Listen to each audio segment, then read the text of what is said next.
630. Three Squadron wasn't just Walter Grauman's most improbable hit. It was a $1.3 million war film built on a fictional squadron, scripted by a blacklisted exile, crewed by the last flyable mosquitoes on Earth, and deliberately engineered to earn back its entire budget before a single ticket was sold outside Britain. And what it quietly fathered 13 years later, in a galaxy far, far away, is the most consequential creative debt in the history of blockbuster cinema. We are digging into the wreckage of 633 Squadron with 20 secrets the studio tried to bury. Secrets locked inside Mirish Corporation production memos, Edie Levy accounting records, HUAC testimony transcripts, and the rough-cut editing suite of a young director named George Lucas. There was no 633 Squadron. The Royal Air Force did not form a unit by that designation at any point during the Second World War. The number is not a composite, not a deliberate anonymization of a real unit, and not a tribute to any specific wartime formation. Frederick E. Smith, the former RAF officer who wrote the 1956 source novel, drew on multiple genuine mosquito operations. The Amiens prison raid, the Gestapo headquarters strikes in Oslo and Copenhagen, the precision low-level attacks on Norwegian installations, but assembled them into an entirely fictional command whose number he chose for reasons he never publicly specified. The RAF, when consulted during production, confirmed as much, which is why the film carries no claim to historical authenticity beyond a general debt to the culture and hardware of mosquito operations. What the title gave the production was a sound of authenticity, a specific designation, a military bureaucratic precision, the implication of an official record, without any of the factual obligations that would have come with using a real squadron's number and history. But the real problem was not what the title claimed, it was what the financial structure underneath it concealed. Walter Mirish made 633 Squadron in Britain, not because British war stories interested him, but because the Edie Levy did.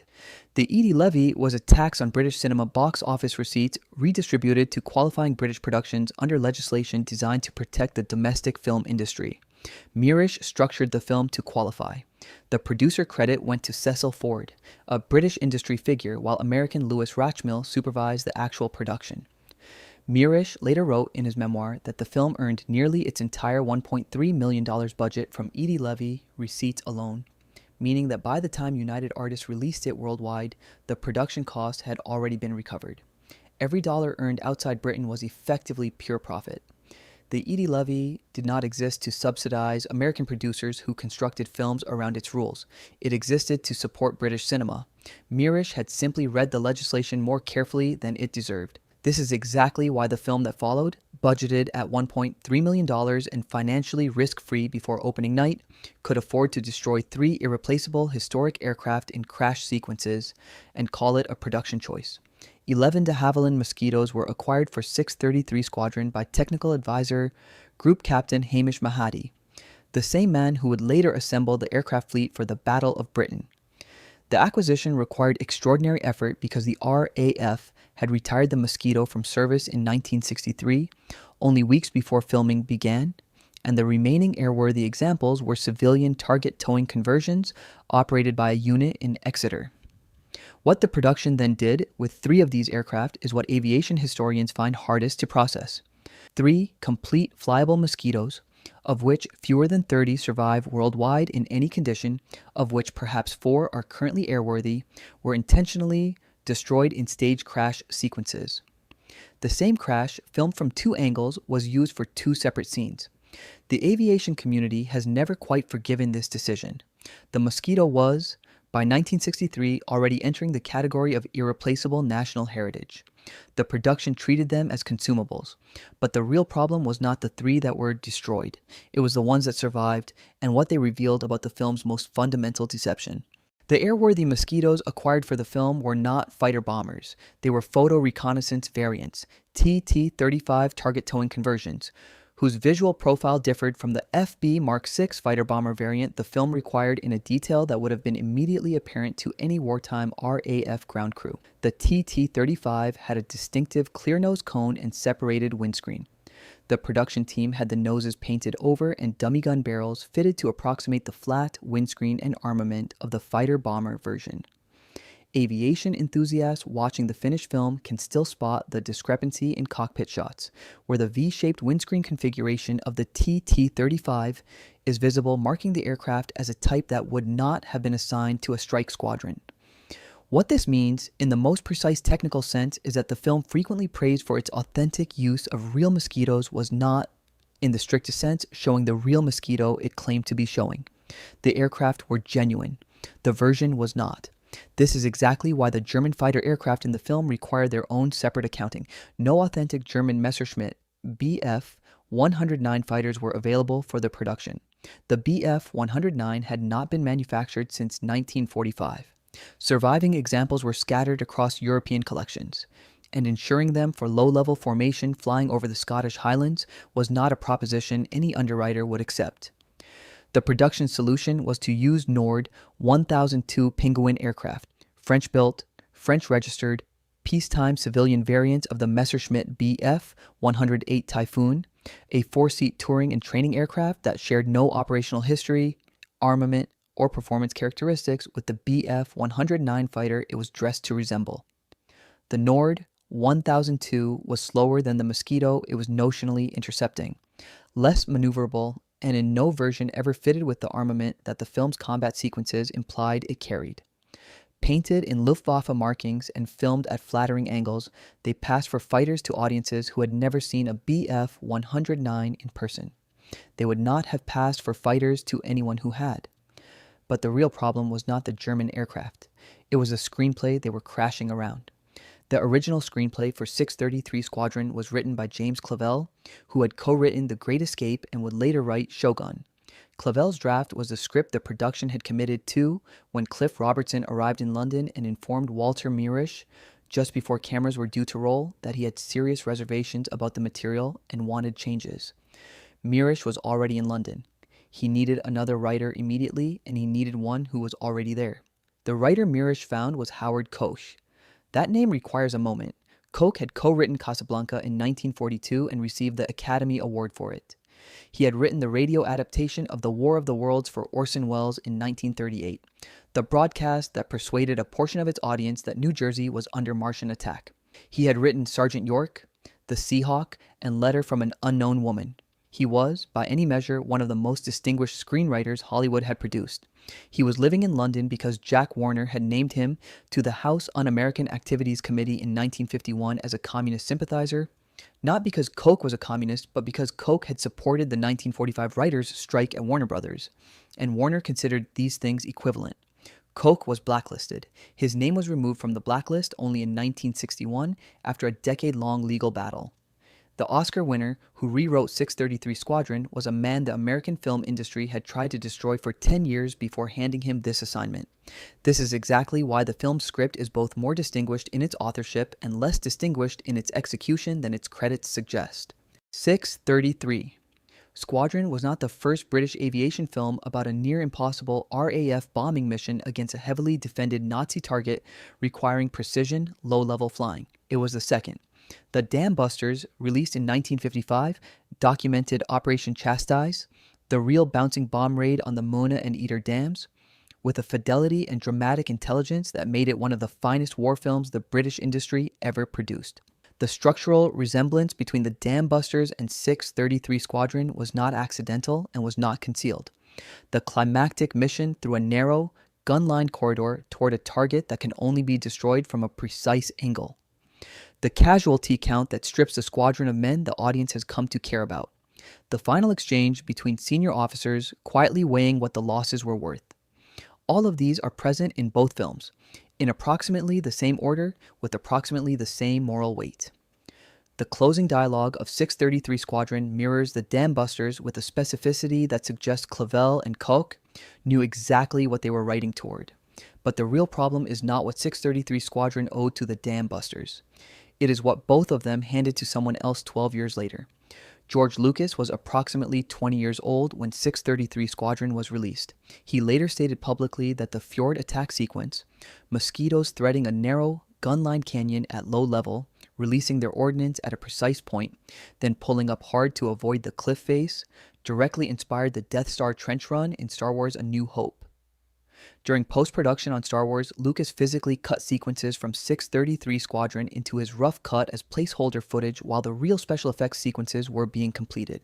The Smithsonian Magazine's account of this production period notes that when Lucas screened this rough cut for friends including Spielberg, De Palma, and Milius, the vintage combat footage bewildered them. The structural logic of the Death Star run, waves of fighters approaching down a linear target corridor, fixed gun towers firing from above, a targeting system producing a signal at the precise release point, is not merely inspired by 633 Squadron. It is 633 Squadron, translated from mosquitoes to X-Wings, from a Scottish glen to the equatorial trench of a battle station. The dialogue carries close enough parallels to have been noted by contemporary reviewers. Lucas has credited the film. He has not proposed that Lucasfilm pay commensurate licensing fees to Frederick E. Smith's estate. This is exactly why the modest financial returns of 633 Squadron in 1964 stand in no coherent relationship to its actual cultural value. Wing Commander Roy Grant is the American commanding officer of a Royal Air Force squadron in 1944. The character exists because Walter Mirisch needed American stars to sell a British war film to American audiences, and because the production's financiers required bankable names that meant something to the market that mattered most commercially.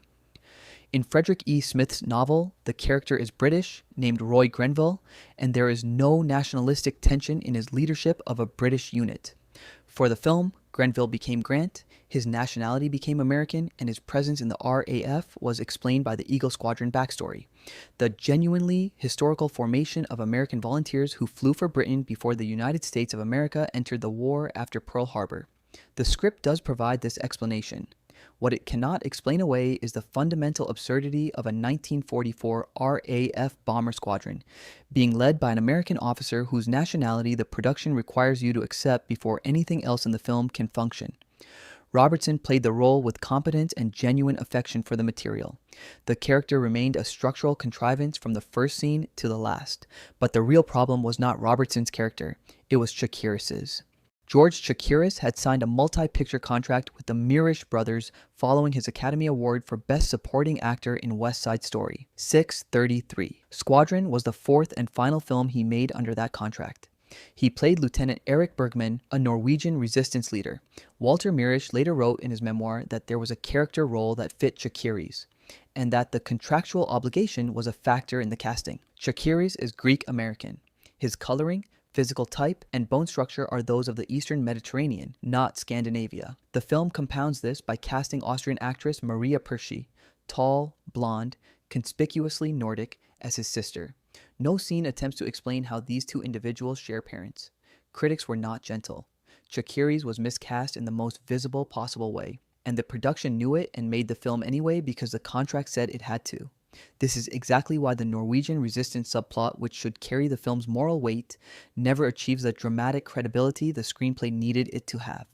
Robertson did not merely express reservations about the script and accept Mirisch's promise of rewrites. He made his concerns known just prior to shooting, at the moment of maximum leverage, when the production could not afford to recast without losing its Edie Levy qualification window and its aircraft availability. Mirisch had to deliver a replacement writer fast enough to allow filming to begin on schedule while simultaneously managing an actor who had just demonstrated his willingness to threaten the whole enterprise.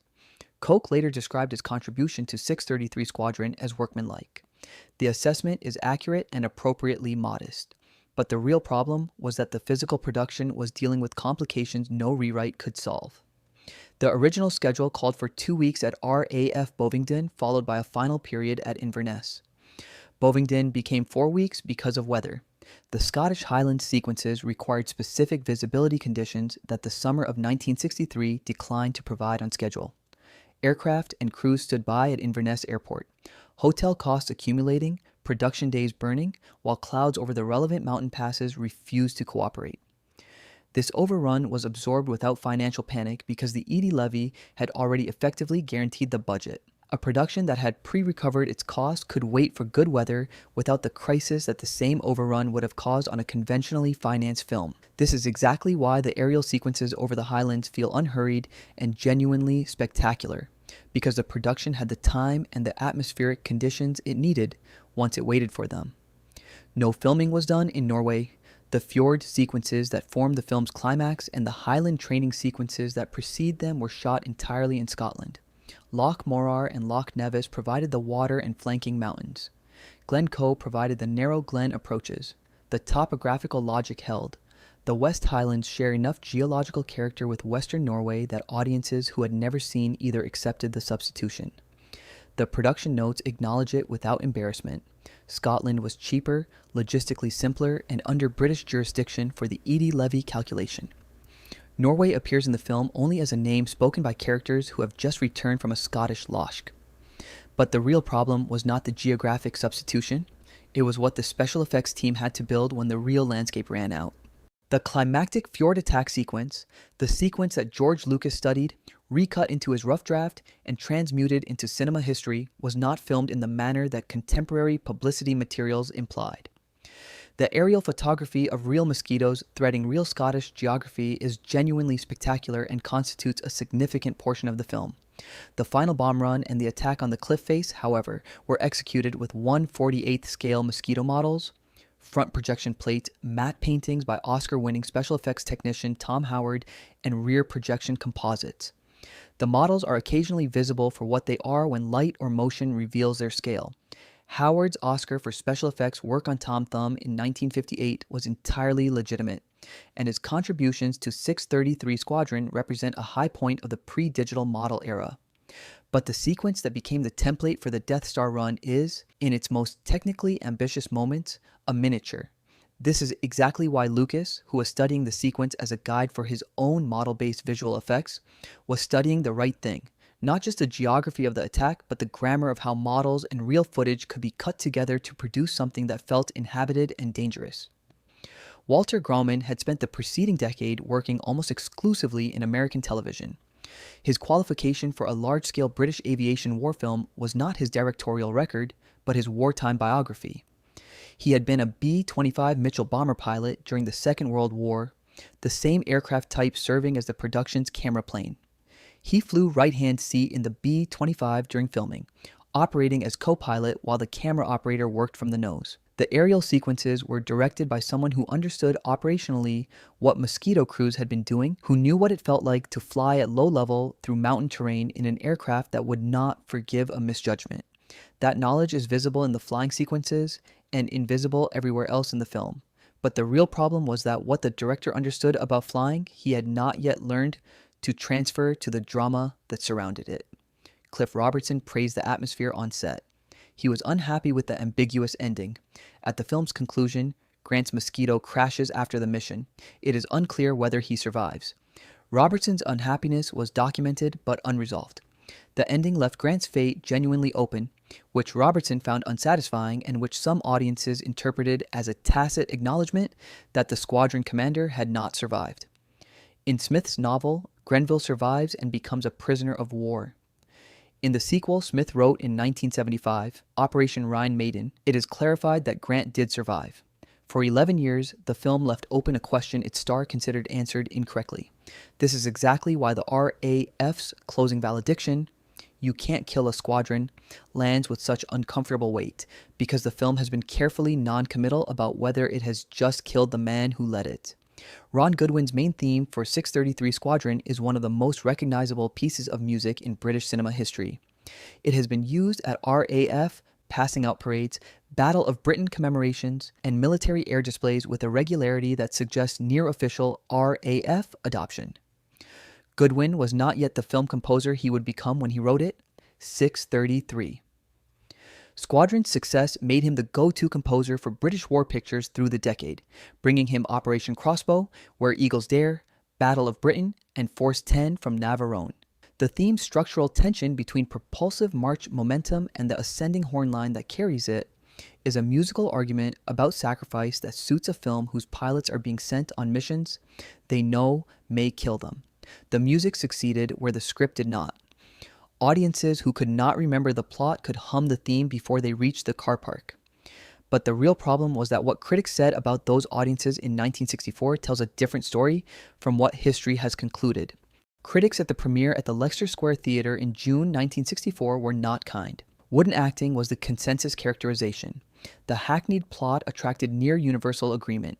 The miscast Chakiris was mentioned specifically by name in a majority of the negative notices, which treated his presence in the Norwegian resistance role as an unforced error, so glaring as to require individual citation. Variety praised the aerial sequences as a spectacular achievement containing some of the most rip-roaring aerial photography ever recorded on celluloid, but added that the action was not matched by the drama it adorns, a judgment that was then, and remains now, accurate. What the critical conversation did not address in 1964 was the technical innovation that the aerial sequences represented.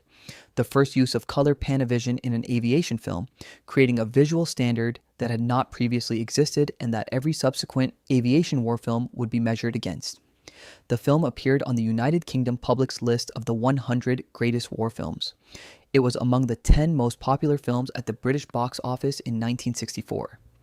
It enjoyed a 12th largest television audience of the year when it premiered on BBC One in November 1970, and became so consistently scheduled that British audiences of a certain generation absorbed it as a fixture of the Christmas television landscape. The aircraft it documented, the Mosquito, in its last flyable configuration, have since become objects of extraordinary preservation effort. Several of the aircraft that appeared in 633 Squadron now reside in permanent collections at the RAF Museum Cosford, the Imperial War Museum Duxford, and the Norwegian Aviation Museum in Bodø, the country the film claimed to visit but filmed in Scotland.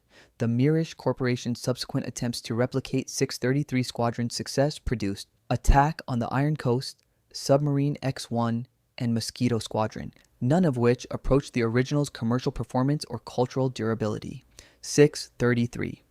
Squadron was produced to exploit a tax subsidy, scripted by a blacklisted exile and the future author of Shogun, crewed by pilots flying aircraft weeks from retirement, and reviewed as a competent failure with exceptional flying sequences. What it also was, unknown to everyone in the production, and unknown to the young man watching it in California, was the visual and structural template for the most celebrated action sequence in the history of cinema. The Death Star trench run exists because George Lucas saw a squadron of wooden-framed aircraft flying at low level through a Scottish glen that had been told it was a Norwegian fjord, toward a rock face built at 1/48th scale in a Hertfordshire studio. He cut the footage into his rough draft of a film that became the highest-grossing movie in history at the time of its release. He acknowledged the debt. The debt has not been quantified. The question 633 Squadron leaves buried in its closing frames beneath the sound of a theme that outlasted everything else about it is this. If a modest British war film, built on a fictional squadron number, staffed partly by a writer, the American government had exiled for a decade, engineered primarily to exploit a British tax subsidy, managed to install the grammar of its climax into the most important blockbuster ever made, what does that say about which films we remember, which films we credit, and which films quietly built the future while critics were writing them off for wooden acting and a miscast Greek American playing a Norwegian? Leave that in the comments.